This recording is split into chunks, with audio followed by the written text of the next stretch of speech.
Well, here we are. Happy Markcast Tuesday. Hope everyone had a great Canadian Thanksgiving. It's been a trying weekend here. We're going to get through everything today, the events of the CFL weekend. I'm about 4 hours away from getting on the plane to Vegas, so that'll be good. Kraken opener here in Vegas. So Mariners season and CFL and BC Lions successfully gotten us through here the hockey season. So the CFL can't hurt me anymore here. BC Lions, everything else. We have the good crew here. So I was thinking about this when I was in high school, and this was probably out of your guys' age bracket. There was, Screamo was really big, and there was a band called Thursday, and they had a song called "Understanding." In a car crash, and so I think that is kind of what we will work through today. Understanding in the car crash that was Winnipeg BC Lions. Jason, how are you doing? Doing good, Reid. Thanks for having me today, and ready to talk some football. Evan texting me this morning. Internet issues were all resolved here. Evan, how are you? This has been, you're a BC fan as well.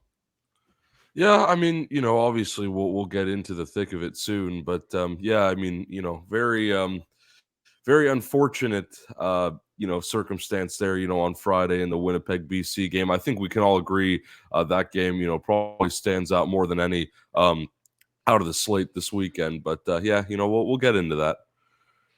Jason, did you have a good Canadian Thanksgiving? It's weird. It's like a Monday. I was talking with Dorothy about this.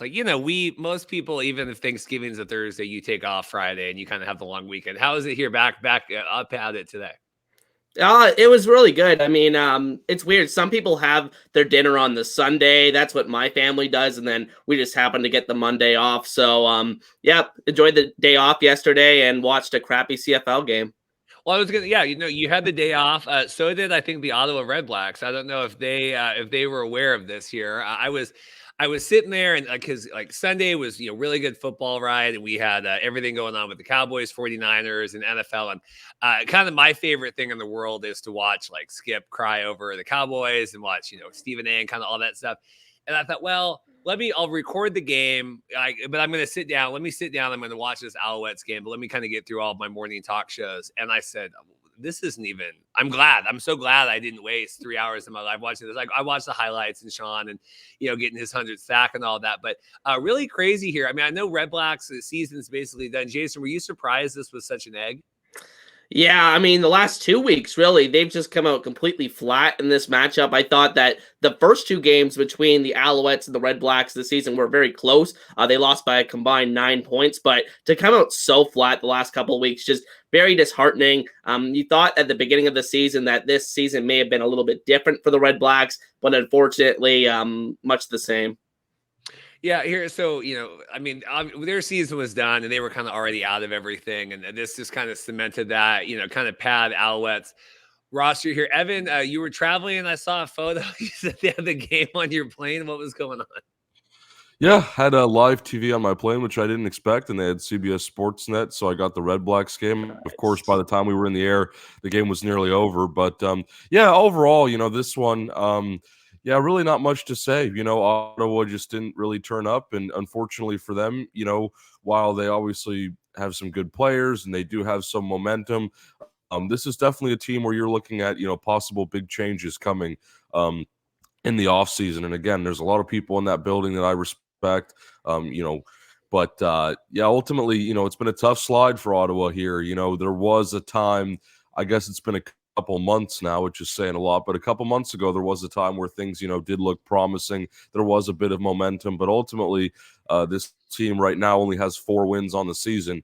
And, they're at a point it's weird to think that, we kind of thought that Edmonton was in the basement and it wasn't going to get any worse. But to be honest, because of the way the season's progressed, you could really make the argument that Ottawa, has now become the least fun team to watch. And maybe Calgary too, they're kind of both in that area. All those teams I've just mentioned have 4 wins. But really Ottawa, your season's already kind of been put away. This game, eliminates you, I believe. And then, you just turn up and you pretty much lay an egg. 3 points, no one really, I don't think anyone was really paying attention to an extent. So it's unfortunate. They've obviously had a lot of struggles this year. A lot of people thought that this was going to be a big year for Ottawa. I thought last year could have been a big year for them, but obviously they've been through, a lot of unprecedented situations, I guess. Obviously, not having Jeremiah Masoli there for a large portion of both of those seasons plays a role. But yeah, I don't know what this team's going to do in the future. I feel like, with a team like Calgary, who has the same amount of wins, and they might be in a different, conference, a team like that, they've at least had, a winning culture for many years, and they've gone to the playoffs, and you kind of have established success. For a team like Calgary, you're entering new territory. But if you're Ottawa, this has kind of been a theme now for a couple seasons, and it really feels like, you really have to start making some significant changes to get over the hump, even if you felt like you made significant changes before that should have gotten you over the hump already, if that makes sense. So, yeah. Well, and I feel like, and I want to get Jason's thoughts on this. Like, I don't know, this season to me wasn't lost. I mean, we certainly thought that, with the Mazzoli and everything, but like, it felt like there was this momentum here that's just, and I don't know if this is a Bob Dice thing or if they just didn't have enough talent there. Like, what do you attribute to? Because we're, like Evan said, we're, Edmonton seemed lost, and now it's like Chris Jones is coach of the year because he played Trey Ford. Like, I mean, this wasn't out of hand until it just, I think of kind of the last month or so. Where do you attribute the fall off to? It's difficult to say because obviously the injuries to the quarterbacks will hurt any team. But I think that considering the situation for a lot of other teams around the league this season, you can't necessarily use that as an excuse. And I think that the troubling thing is the last several years this has happened for the Redblacks. It seems like we've seen the exact same season play out 4 years in a row, 4 seasons in a row, 4 in the last 5 years because of the canceled season. So, I mean, I don't know exactly what they do. Do they clean house again? I don't think Bob Dice is a CFL level head coach. He really hasn't proven anything to this point this season. I think that, the offense looks lifeless. They don't really have any excitement to them. One thing I wanted to rant about is the fact that they put Nick Arbuckle into this game. Like, what a waste of time. I think that, no disrespect to Nick Arbuckle, but we know who he is in this league right now. And to put him in garbage time, I don't think it really served much of a purpose. If you're going to put someone else in there, put, Tyrell Pigram, who's their third string guy in there. But I think at the end of the day, I shook my head when I saw that. And I think it really epitomizes the decision-making that's going on in Ottawa right now. No, I saw that, and I saw your tweet, and you said, well, no disrespect. Or no, I said, no, like, Jason, you watch every single one of these games. You cover this league every week. Like, yeah, say that. Like, yes, say that. Voice your opinion on that because it is ridiculous. We know what Arbuckle is. I don't understand that. Like, I don't know how big like the Thanksgiving Day game, like, in the States, the Thanksgiving football is crazy, and we got 3 games now. Like, I don't know if that holds the same level up there, but if you were sitting around your family to watch this game, unless you're Tim Capper and Cliffy watching this game, I just can't imagine. And I think they were doing a fan meetup. I saw it's like I'm sure they had a hell of a time, and my team beat up on anyone, but anyone else in the world watching this game, would not have been excited. Evan, anything else? Yeah, I mean, I think on the Montreal side of things, which is probably the more positive side, biggest storyline from this game, I think, for everybody across the CFL was Sean Lemon, crossing 100 sacks in his career, an incredible accomplishment. You're up there with guys like Charleston Hughes and, a couple others. But, yeah, nice to see Sean Lemon get his 100th career sack, especially because it took him a bit, to get signed. He came into the season as a free agent. He was with Calgary last year, and they opted not to bring him back, which I find to be a very interesting decision, given that this is, looking to be the first year where Calgary isn't in the playoffs in, X many years. Very interesting decision to not bring Sean Lemon back. I get that he's old, but, he went to Montreal, and, he's been, a sack god, essentially, since he's arrived there, for lack of a better term. So, yeah, good to see Sean Lemon. A couple other things. Cody Fajardo, I wasn't an amazing game, but, he completed 28 of 32 passes, which I thought was extremely impressive. Even if he didn't have a ton of yards, didn't have a ton of touchdowns, whatever, 28 of 32s, that's a really high number. So that stood out to me right off the bat. And then someone that's really come into form here late in the season has been Tyson Philpott. Not somebody again that we had talked about at large during the season or earlier in the season, I suppose, but someone who now is really starting to come into form. And again, just another weapon there in Montreal. They've had so many guys. I think Keon Julian Grant is out with an injury, so maybe this has something to do with it. But like Tyler Sneed, obviously we've spoken about Austin Mack ad nauseum this season, and I think he's an all-star level player. I don't think there's much debate about that. And yeah, ultimately, for Montreal, this was, I think for them, it just kind of felt like business as usual, just getting the job done. We all know this is a team they can beat and should beat, and they went out there and they did just that. So good for them to get the win on Thanksgiving. And again, good for them to have a player reach a very significant milestone, one of the better players that the league has seen. Yeah, I just looking ahead here. I got the schedule. Montreal going into Edmonton feels very winnable there. This Ottawa at the Argos. Now, this could be the kind of the zombie Argos here headed into the the playoffs, but it could be interesting there. Yeah, Jason, Cody doing good on that. I was just watching, the Raiders Packers game last night. Feels a little bit, feels a little Jimmy G that way. Okay, I got my little 7-yard passes going down the field. Anything else stand out to you about this? Like I said, except unless you're hosting the fan event by with the Alouettes Flight Deck podcast, I can't imagine this was that elating to anyone else. Yeah, I would argue this is arguably like one of the most boring games of the CFL season. I mean, there's definitely some other contenders for that as well, but I would put this game right up there. And in terms of Cody Fajardo, I think where I am at with him, I think he's kind of like, if you guys are familiar with back in the day, the Andy Dalton scale, where it's like, if you have a quarterback that's better than Andy Dalton, then you have your guy. If somebody's worse than Andy Dalton, you have to get a new quarterback. I think Cody Fajardo is that guy in the CFL where he's just that league average starter, and he's not necessarily a high upside guy, but he's not necessarily like a low floor kind of guy either. So I mean, he does just enough to get this team some wins, but we'll see how he does come playoff time. Yeah, I just had Joshua Antwi on, right? And I was like, oh, what do you make of like Cody and everything? It's like, oh yeah, he's kind of a leader. I'm like, okay, like I don't know. To me, Cody strikes me more as like the hoorah, yippity, guy in the locker room, but maybe he's not. Maybe he just goes out there and plays. Evan, any other thoughts? Cody, anything else? No. Okay. Well, so let's get into this. So, game of the season, I would say thus far here. People wanting to know. Well, actually, no, we got to do this Saskatchewan first. I'm jumping ahead here. Okay, that's good. All right. So, what did we make of this? I listened to this game driving home. My whole weekend was torn asunder here, and we were driving back from BC, and I said, "Oh, let me pull on the 620 CKRM or whatever. I'm going to listen to Ballsy on here." And so I listened to Michael Ballsy and Luke Molinder call this game. So what did we make of this one while I get this going here? Jason, we'll go to you first.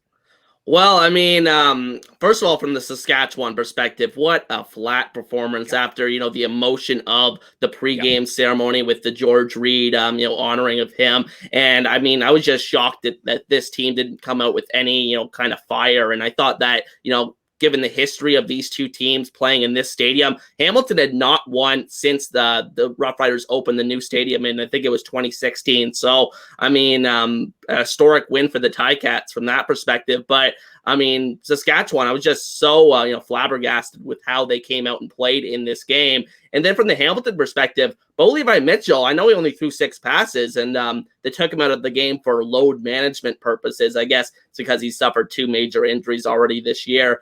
They want to just get his feet wet, but he looked really good in this game. I mean, he had a great completion to Tim White, had a couple of other nice throws as well. So that's really promising to see from the Ticats perspective. And then Matthew Schultz looked really good when he came into the game as well. So maybe this 1-2 punch at quarterback could work. If Bo's not having it that day, maybe Schultz can come into the game and win a playoff game for us. But I think at the end of the day, the Ticats are starting to build some positive momentum. I think they've won 5 of their last 7 games or 6 of their last 8 games or something like that. Their only losses being to Toronto over that stretch. So some real positive momentum being building in Hamilton. Yeah, and if you want to talk about that, this scares me. This BC going in, we'll talk BC, but Hamilton came in and cleaned your clock at home the other way. So certainly on that. I will say, listening like the George Reid of it all, I saw more people And we've been talking on here for weeks, calling for Dickinson's head and like this team's flat and like we need change more so ever than after this. I mean, talking about laying the egg at home, Hamilton coming in.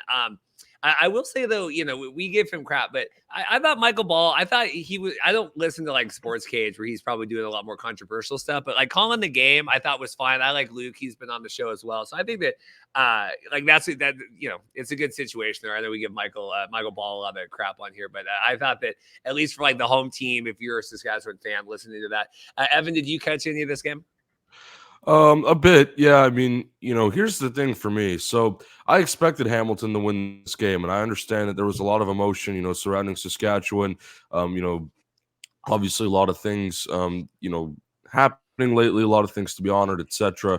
But I expected Hamilton to win this game. Just thought that right now they looked like the better team, and I mean, this might have been, again, one of their most complete performances of the season. Just feels like even with their, somewhat change, it feels like they're getting better too, down the stretch. As Jason pointed out, Bo Levi, even limited action, looked much better than he did at the beginning of the season. And he wasn't playing much then either. Injuries plagued him, and it's kind of surprising that he's playing at all again this season. But they put him in there, and he looked very good in limited action. And then Matthew Schultz came in after that and looked honestly even better. Besides the one interception, I mean, he had an outstanding game. Was definitely ready to go again. So yeah, a lot of things there in Hamilton. I mean, the other thing would be James Butler, going over 1,000 yards on the season. I was very surprised. I forget what the specific year was, but I think it was Hamilton's first 1,000-yard rusher in like 10 years or more than 10 years. 2010. Yep. So yeah, 13 years. I was really surprised by that. But good for James. Obviously, that one means a lot to me personally. Having connected with James over the years, and very good guy, well deserving of that. Really nice to see him, kind of carve this, new career out in the CFL. A lot of people don't know, but he was in Saskatchewan at one point. Before he really, I mean, that was even before the XFL. That was 2019. He was in Saskatchewan. A lot of people don't know about that. So this was kind of a revenge game for him, in a way. But the real story here that kind of came out of nowhere on the Hamilton side was Omar Bayless. Now, a lot of people don't know this either, but Omar Bayless in 2019, he was second in the nation, in the U.S., in receiving yards behind Jamar Chase here at LSU. And, of course, he was at Arkansas State. So, G5 program, it might not be the same, but spent some time with Carolina, Kansas City, and then didn't even that was a name that I hadn't heard in a while. I didn't even realize he was in Hamilton, and then here he, comes into this game and has 2 touchdowns. So that was good to see from him. A little bit of a boost at the end of the season. And then I mean, Saskatchewan. It was kind of ironic because Saskatchewan fell flat in a lot of areas where they don't, but the one area where I criticized them, I guess, to an extent, over the course of the season was their run game. And, saying that they really couldn't get the ball going on the ground, and that was a detriment. That was the reason that I don't think that they could be in a lot of games that they otherwise might have a chance in. But in this one, Jamal Morrow comes back and has 120 yards and a touchdown, but the rest of the offense doesn't really muster up anything. And unfortunately, for them, that was it. Like, I didn't expect them to lose this badly. Again, I projected Hamilton to win, but 38-13 was not a score on my bingo card. So that's very unfortunate. Again, obviously for Saskatchewan, given the circumstances, you could argue that this might have been the most emotional game of their season, even though they've obviously had a couple of other big performances and games that maybe mattered more. Look back at the Banjo Bowl, things like that. But yeah, that's kind of where I'm at with that. Yeah, I saw we had we have a comment here. Saskatchewan stopped playing. I kind of agree with that. It's like you're still. I can't remember who. If it was it Arash? Someone tweeted out that they think that on the West you should be able to have Trey Ford and just a bunch of leftover players that kind of do an all-star team to be that third spot in the West because there's not. I mean, like Jason, what are we doing here? I mean, Riders are gonna. We'll talk BC, but I mean, Riders are going to go into BC Place and get their clocks cleaned. I mean, what are we looking at here for a semis? I mean, it could be Calgary. I mean, against all odds, because, Calgary and Saskatchewan play on Friday. Calgary wins that game. And that game, by the way, is at McMahon.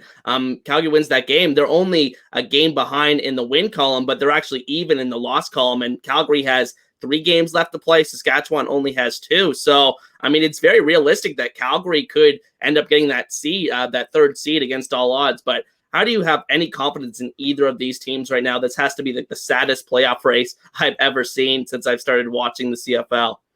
Yeah, no, it's kind of a weird schedule here the last couple weeks, and then you have where was I looking at it here? This Hamilton, Montreal, and then could be back, back to back here going into the summer. It's just kind of a weird scheduling coming out of that. Yeah, the Bo Levi of it, Jason, because I was listening to the game. They had on their new alt ones. Did they have the Tigercats? Yeah, they had that because they were Ballsy was having a hell of a time. Who's in the game now? Because I think the numbers don't. I don't think it's a dark enough contrast with the gray. Because Bo was in, and then they put in Matthew Schultz, and they're like, "Oh, Bo Levi Mitchell with a crazy run down the field," and then they're like, "Oh wait, that's not Bo. That's not Bo. That's Matthew Schultz." I thought, Bo is just picking up and running 20 yards down the field. How did you think Bo looked? Evan, I think texted the group like, "Oh, did Bo get hurt or what?" Bo's out. It's like, no, it sounded like it was planned here. What did you make of that? Is Tim Capper checking in? Tim, we celebrated your Alouettes. Go back talking about the fan event and everything else. So, Jason, what did you make of Bo? Well, I mean, it was a very short appearance, obviously, but I think this is the best we've seen from Bo Levi Mitchell in, honestly, a couple of years. He looked very sharp. The ball was popping out of his hands. He looked like he had, the arm strength necessary to make those throws. And that touchdown to Omar Bayless was very nice. And I have a little story about Omar Bayless as well. My best friend, actually, he works for Bell, a big telecom company up here in Canada, and he actually set up Omar Bayless's internet the other week. So pretty cool connection to the Ticats there. But Bo, I thought looked pretty good, and we'll have to see a larger sample size. I'm really interested to see if he gets the full game against BC on Friday. Yeah, Bo, the first pass was almost intercepted. So let's be fair, right? Or at least it sounded like, again, I'm listening to it driving down the road, but they're like, "Oh, Bo Levi." And then he settled down. Evan, thoughts of this? I mean, we like Schultz and Bo coming back, and I don't know, Schultz has gotten the Ticats to this position. We've kind of had this debate, but now that Bo's back playing, what do you make?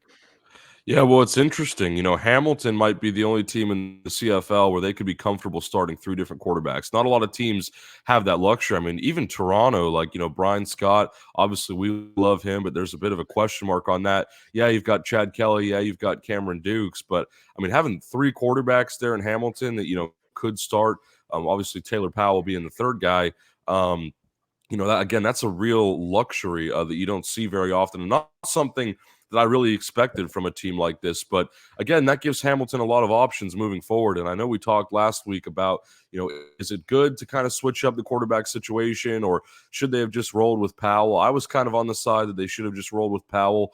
But, I mean, you look at what Bo Levi and Matt Schultz did, in the game this weekend, and it's like, well, maybe there is something there that you can build off of. I think a lot of us had written off Bo Levi Mitchell, myself included. Again, I was very surprised that, he's playing again this season, but, clearly came in, he was ready to go. He was fired up.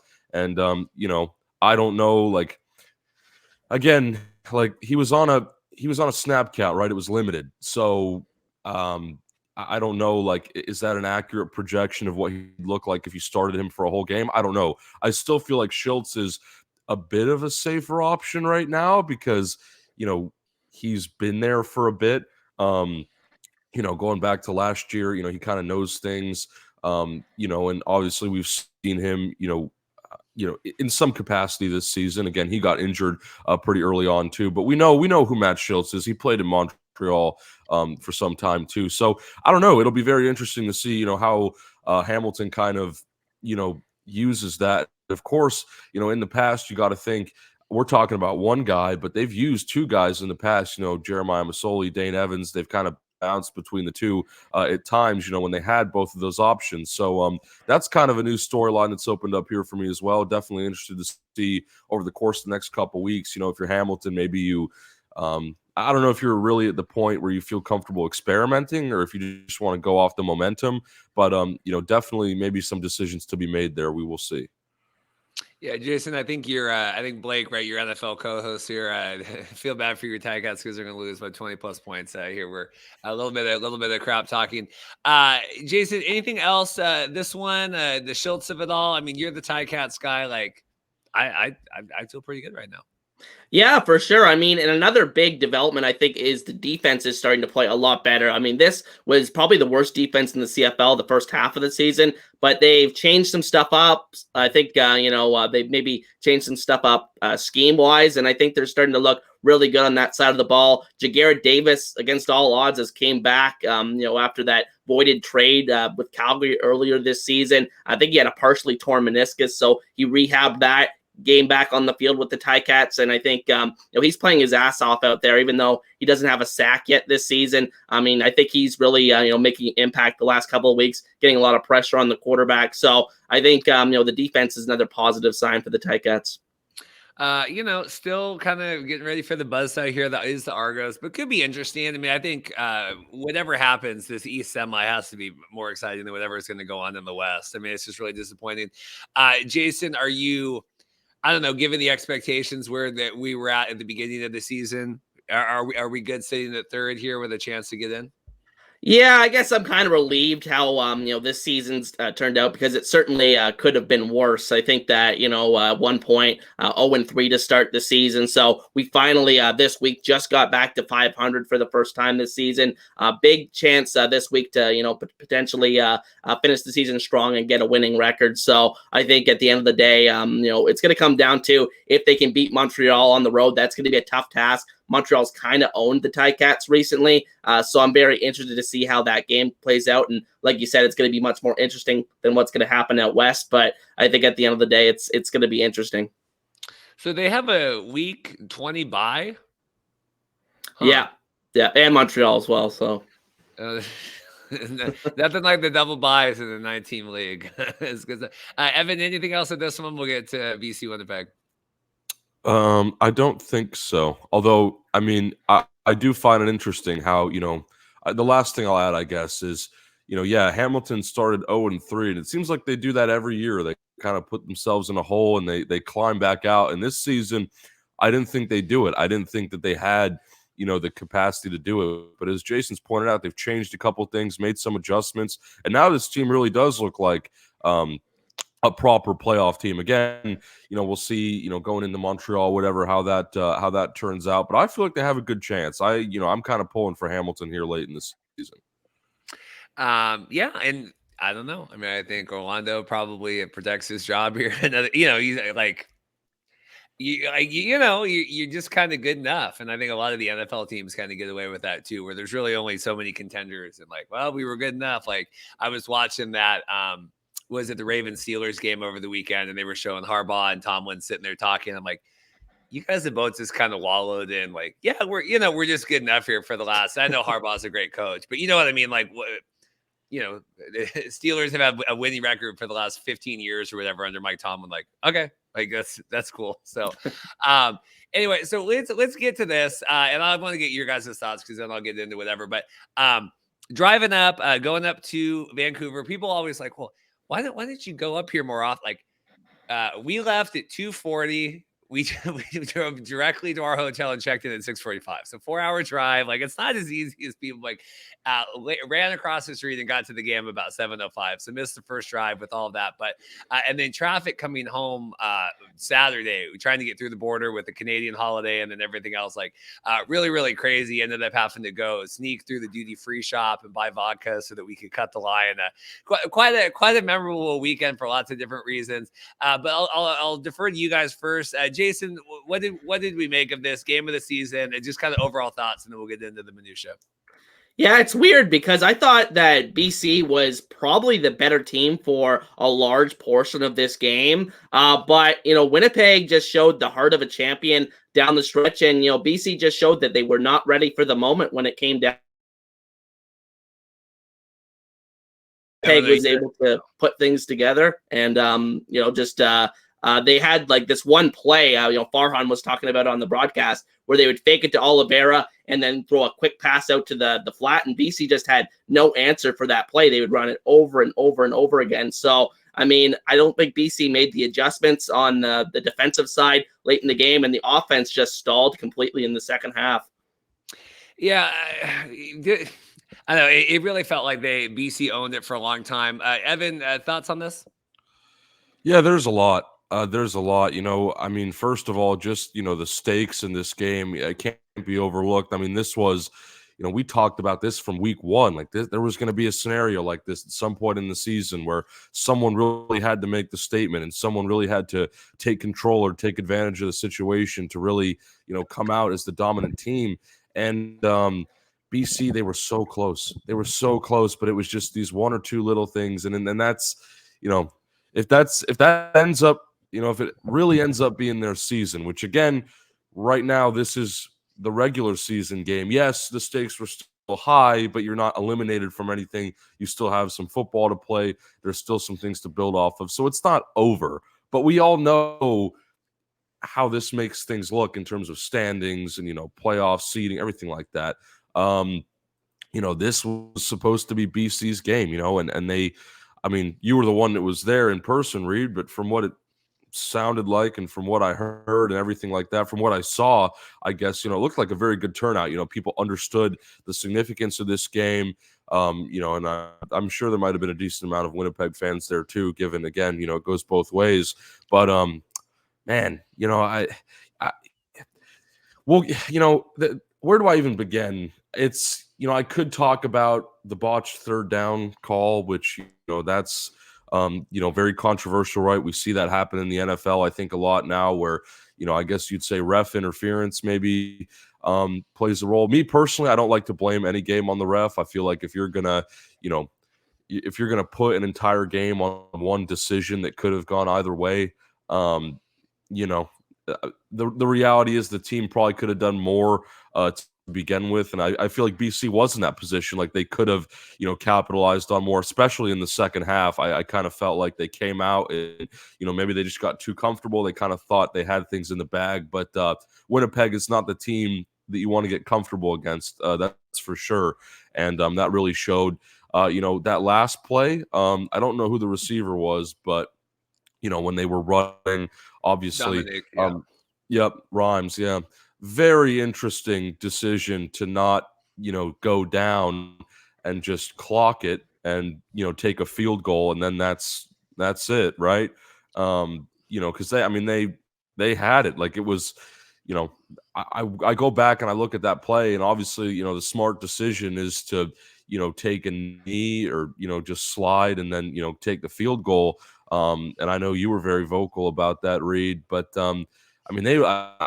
it's almost crazy to me how we were a couple yards away from a walk-off touchdown in the CFL's, arguably biggest game of the season. I mean, it was a couple yards, by the time that clock hit 000. So, yeah, there's a lot, again, a lot to go over. You can look at, the third down call where it initially looked like Vernon had it. The ref stepped in and said, no, you don't. Stop. Winnipeg, gets the ball and then inevitably ties it up with a field goal. I just think, the one thing that I can't stop thinking about, and this is a more general thing. I mean, I just went over a lot of specific plays, a lot of specific moments, BC's lack of, I guess you could say, enthusiasm in the second half. Again, kind of getting a bit more comfortable.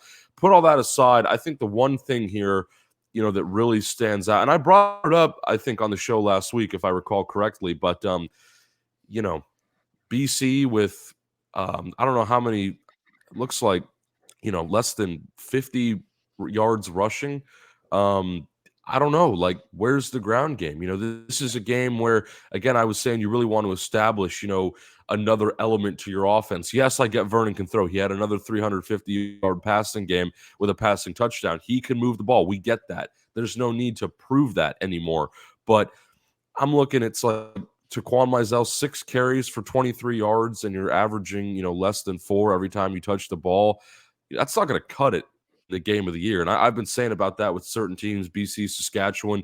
You're not going to win games when your offense only has that one element to it. Yes, it's fun to watch BC air it out and have these big passes. We all know Vernon loves to take those deep shots down the field. And again, like I just pointed out, he had another 350-yard game, another 100-yard receiver. Like, we get it. They're good in that department. We don't need to see that anymore.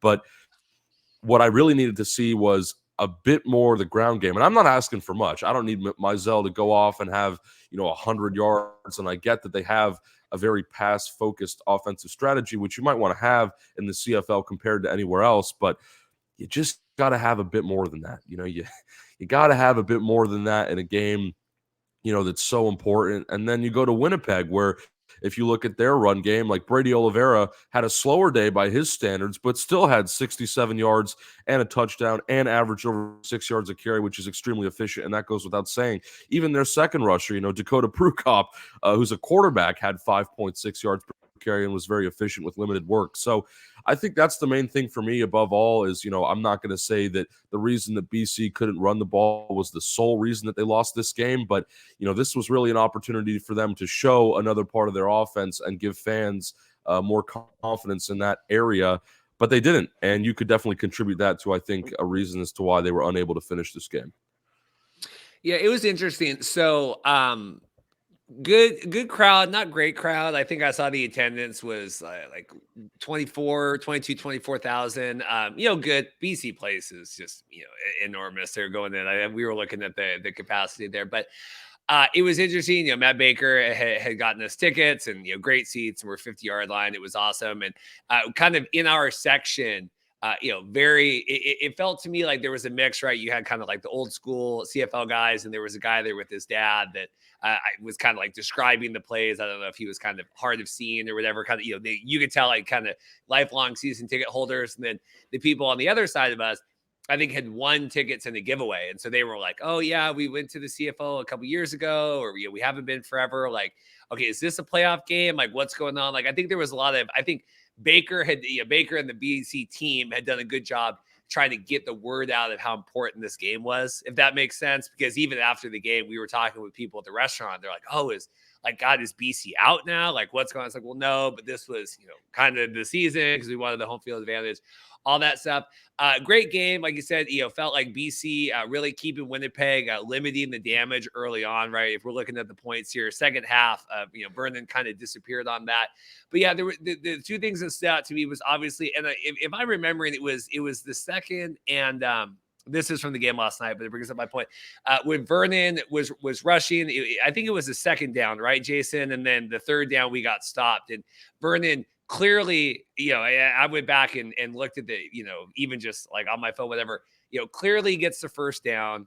It's spotted short. Then we go for it, third and short, and then obviously we don't get it. But, there has to be, and last night we had the Green Bay game where, they, you can see, and they go back and review it, like, talking with Farhan, and obviously I wasn't watching the game with his commentary, but talking with him afterward, and he's going to be on the show this week. So we'll kind of talk through all that stuff as well. But, you need to have a booth review there. You need to have a booth review. This is the biggest game of the year. You need to be able to have that. He clearly got it. And then, then you go out and you do the third and short. Okay. Like, we definitely should have had that, but you shouldn't have even been put in that situation.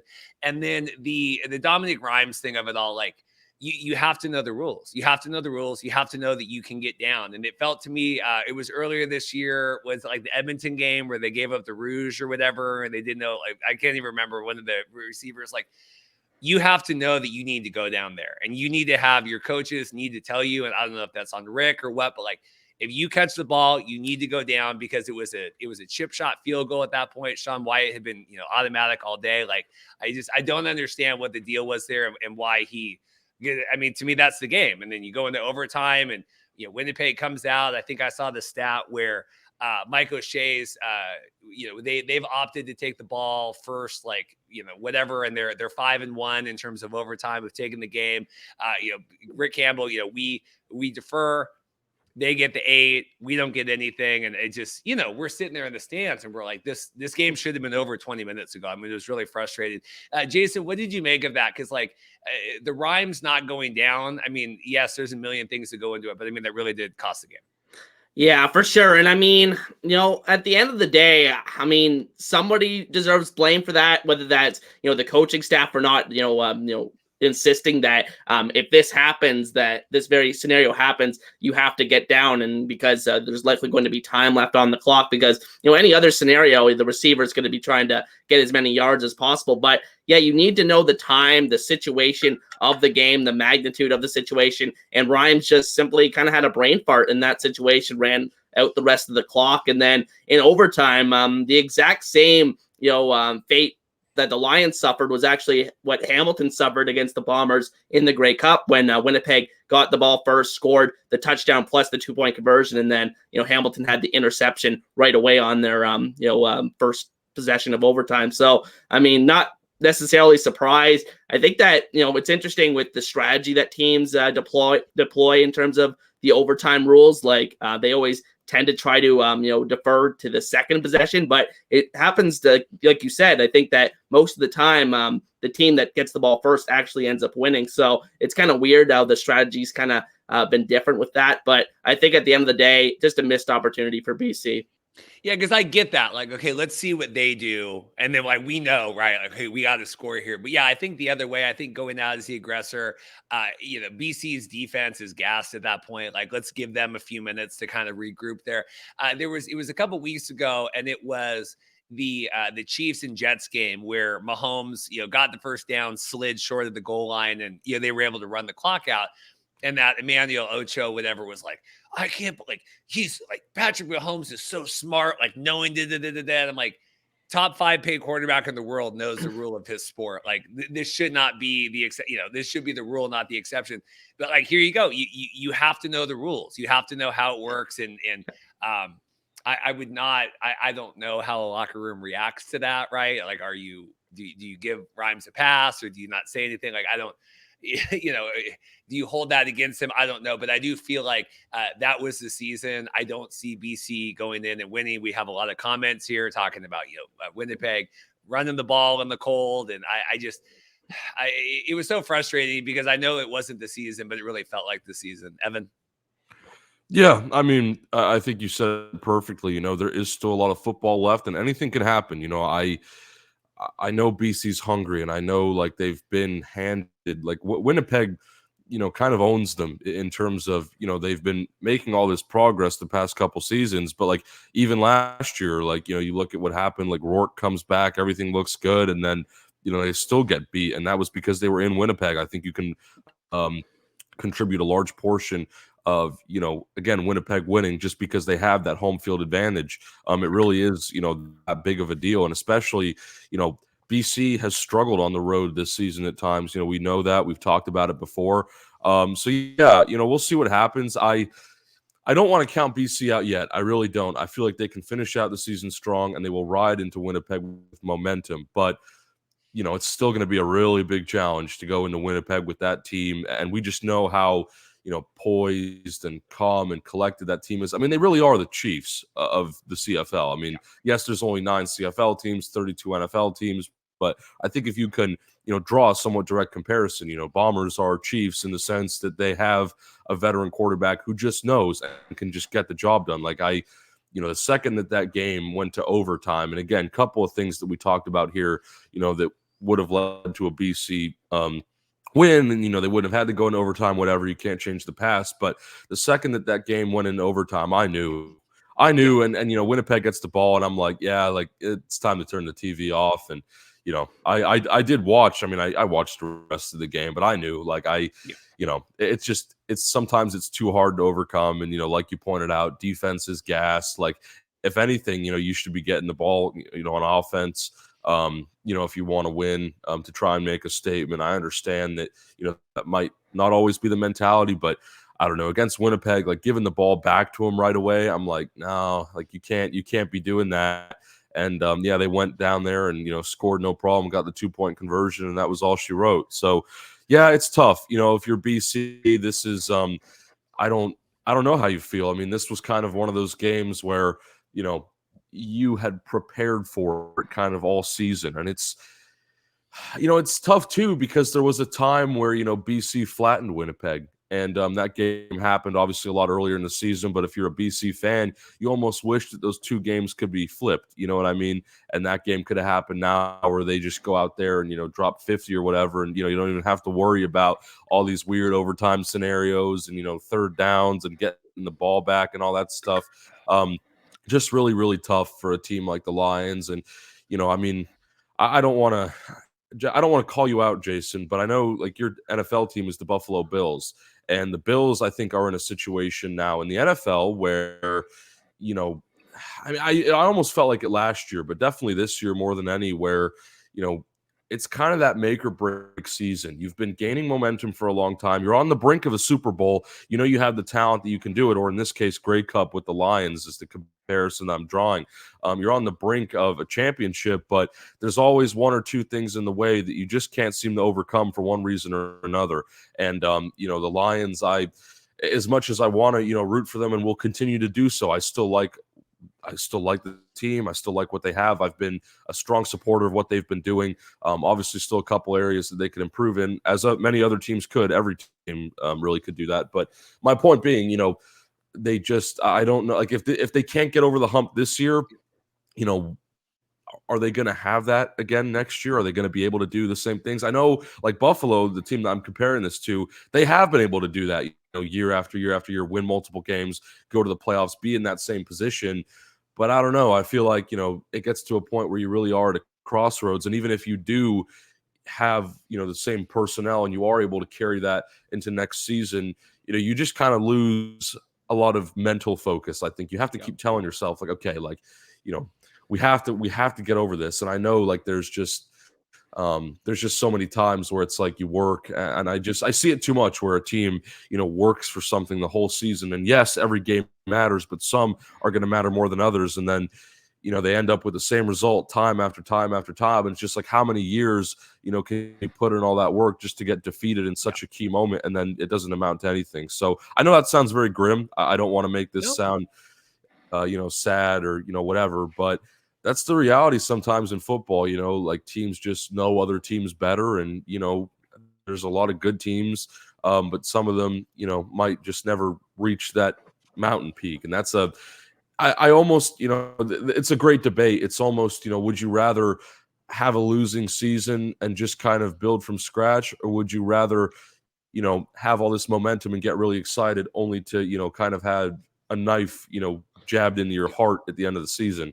So again, that's another debate, but that's my thoughts on sort of the general situation. I know a lot of what I just talked about is away from the game itself that was played this weekend, but I know if you're a fan in BC, you're kind of thinking about all those things, and I wanted to acknowledge that.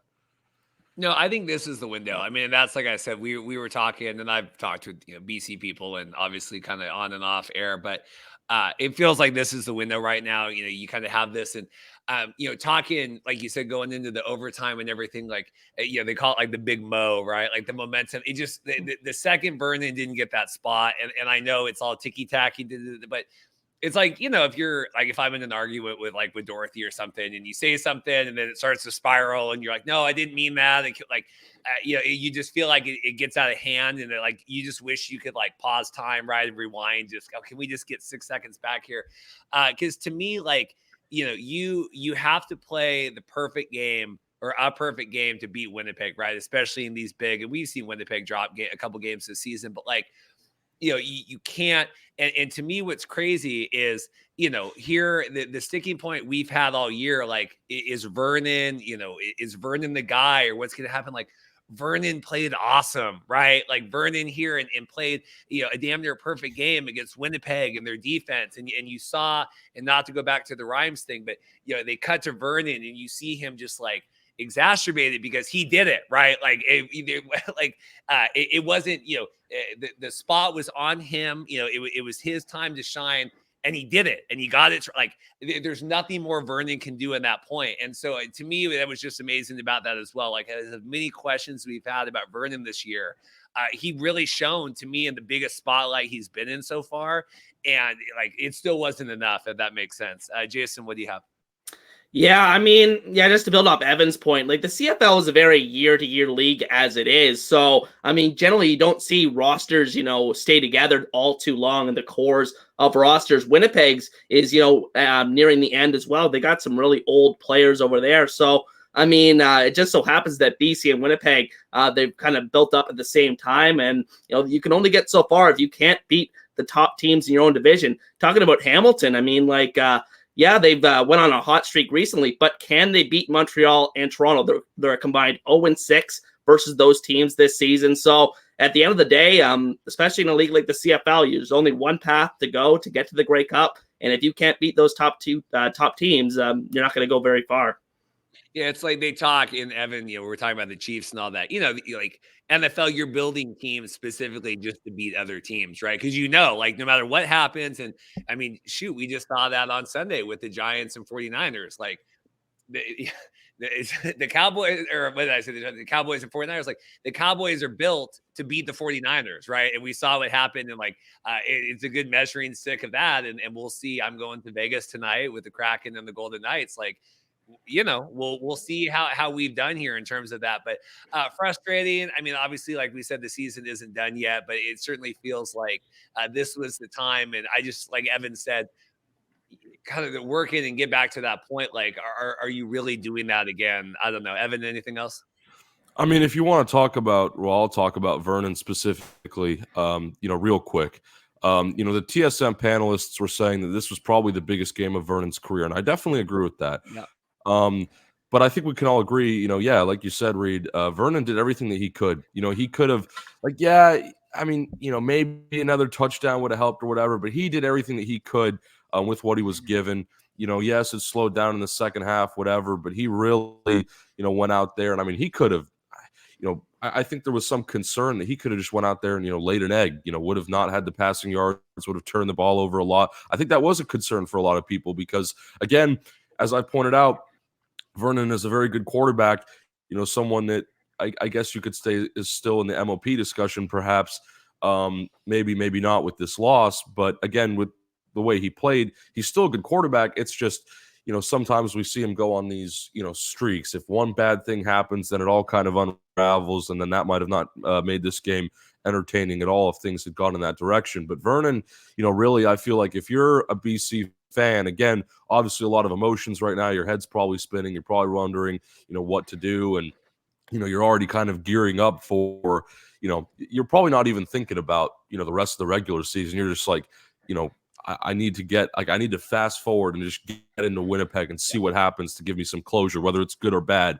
But, if I'm a BC fan, I still feel like, you should have confidence in Vernon. And I really do feel like, as crazy as it sounds, like, last year it seemed like BC was on top of the world with Nathan Rourke and that was their guy. But there was always that pending thought in the back of people's minds that he was going to leave because he was almost too good, and obviously now Rourke's gone. He's in the NFL with the Jaguars. You don't have that anymore. So they bring in Vernon. And again, no one really thought about that a lot last year. Yes, he played a bit at the end of the season, but that wasn't really on anybody's minds.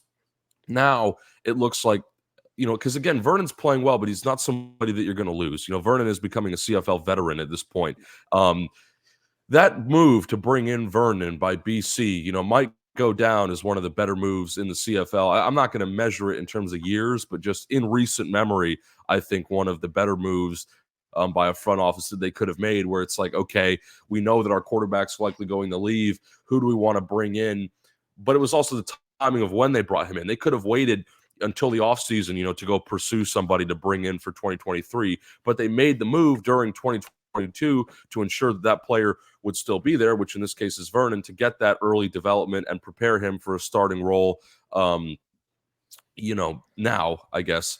And yeah, Vernon, I feel like he really, I'm not going to speak for him, but given that he's, a native of Washington, I'm sure he feels at home, in BC. And I feel like this seems like the best spot for him to kind of finish his career, kind of ride it out. And I feel like BC, it feels like it goes both ways. It's just comfortable in general. I feel like he could stay there. He can be productive and he can kind of call it a career there when he wants to. Again, he's still got a couple more years. I'm not saying, this is the end of anything. I feel like they can, keep doing things. But again, like I brought up before, yeah, they can keep Vernon, but how long is the Grey Cup window really open? And that's a question that I think will be answered for us in a couple weeks come playoffs. So. Yeah. I gotta see that. Like, what's the contract status with these receivers, and can we kind of keep those pieces together here? Jason, any other thoughts on this one? And we'll kind of yacht to the Argos. I got to hit a plane here pretty soon. Anything else on the BC? Yeah, I just wanted to, build on your point there about, the players that they may lose, because they'll price themselves out of BC. The defense has a lot of, talented players as well at all three levels that are going to need paying as well. So, I mean, at the end of the day, how long are you going to be able to keep this, core together? That's a big question. Last game here, like I said, we were driving up in the road, and we had the Mike Mitchell's agreement with the XFL news coming out. I'm trying to tweet that. I wasn't listening to this game as much driving up. Evan, any short thoughts on this? Like I said, we'll get out of here at the top of the hour. Yeah, so if I'm not mistaken, this loss officially eliminated Edmonton from the playoffs, I believe. Not surprising, but I think killed a pipe dream for a couple people. The Trey Ford. We're all Trey Ford believers, but the real Trey Ford homers who, probably think that he, well, and I might agree with this too, but, maybe could be better than some of the quarterbacks that we see in the playoffs here in a couple weeks. That pipe dream is now gone. Unfortunately, Edmonton is looking forward to 2024. For Ford specifically, it was an okay game. Didn't, flash some things as he normally does, but the 2 interceptions, weren't ideal. Again, it's growing pains, right? As much as he's a cool player to watch, he's fun, he's electric, whatever. Like, he's still learning. He's only started so many games, and I think people are quick to forget that because he looks so poised sometimes. He looks like he has, he does have, I should say, a wide skill set. But yeah, I expected Toronto to win this game regardless of what their I guess management plan was. And Chad Kelly did play in this game. A very pedestrian performance by Toronto again, like on their side. But if pedestrian is putting up 35 points, I'd say that's a pretty good sign. AJ Ouellette, kind of doing his thing. They had a couple other guys. Deontay McMahon scored a touchdown from McNeese out here in Louisiana. I interviewed him last year, so that's kind of, again, been really cool to see Toronto incorporate guys like that. And they're really picking guys up from everywhere. You'll hear Mike Mitchell talk about how much he appreciates that scouting department, and the Quantez Stiggers of the world and the Cameron Dukes of the world, right? You're kind of picking guys from everywhere. No stone left unturned, I think, would be the best way to put that. But anyways, even in a game that I guess you would call slow for Toronto, they still go out, they still put up 35 points, and it's just kind of it's automatic for them at this point. It doesn't matter who's playing for them really here in these last couple games of the season, because they're just so deep that they can go out and beat anybody. So very expected result for me. It's too bad.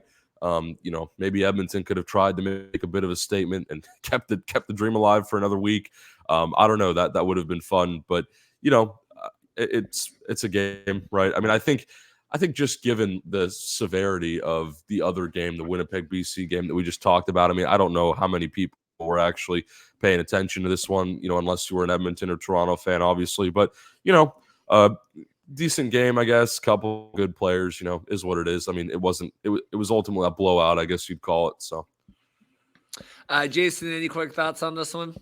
Yeah, Edmonton just dug themselves too big of a hole this season to ultimately climb back out of it and get a playoff spot. I thought that, obviously they've shown a lot of improvement over the second half of the season, but they have a ways to go to get on the same level as a team like Toronto. And we saw that in this game. Trey Ford had one spectacular play where he kind of danced around and found Gavin Cobb for a touchdown, one of the plays of the CFL season. But besides that, he hasn't really, didn't really show a lot of consistency in this game. Had a really bad interception that I believe went back for a pick six. So I think at the end of the day, Edmonton just pretty disappointing to not be more competitive in this one, but ultimately missing the playoffs was inevitable.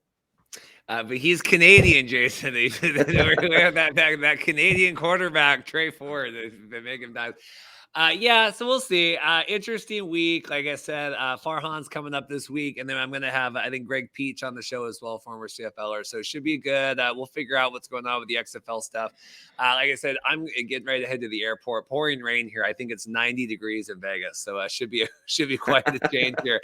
Evan, appreciate it. Jason, everyone watching. We'll get out of here, and like I said, show Friday. Check out Jason's previews and everything going on his channel, and we'll see you guys next time. Thanks.